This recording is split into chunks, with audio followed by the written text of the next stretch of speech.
My name is Kim Pipito, 22 years old, from Barangay Dolores, Armagh City, base IT 4B. For question number 1 is, same-sex union should be legalized in our nation. So for me, I will not agree.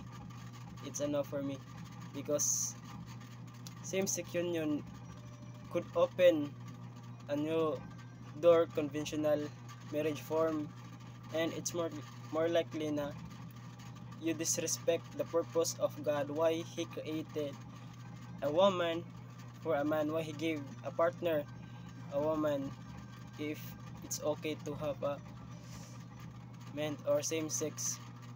So for me, it's very immoral. I will not agree of that.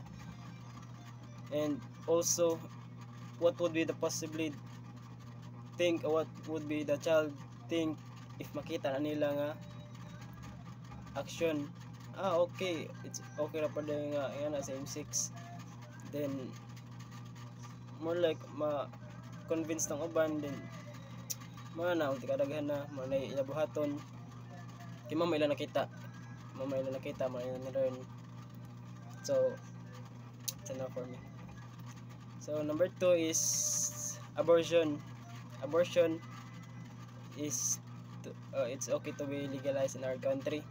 Also, I will not agree of this violence and immoral and violence wrong action, because it's more related, or you could become a murderer because you killed an innocent unborn baby. So it's not his or her fault na mabuo siya or mo-exist siya ning kalibutan, even though imuhan ng lawas, even though it's her own body, her own choices, her actions. Bro, for me it's not valid reason. Okay, there is no ethical in that action. There's no moral. Like you gave yourself to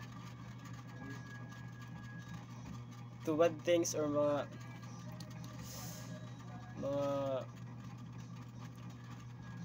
temptation, or mga direct to the point sa devils. So it's also for me, I will not agree to this abortion thing nga pwede raman unta take og responsibility, pwede raman ta ni maduwaton anong patyon kabanjud.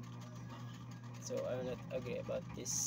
If di mo kaya buhaton, why no, pwede raman nimo ipa adapt. There's a lot of way if di pa nimo gusto, pero killing a baby, innocent baby nga wala pay kumuwang-muwang sa kalibutan is no for me. So that's all.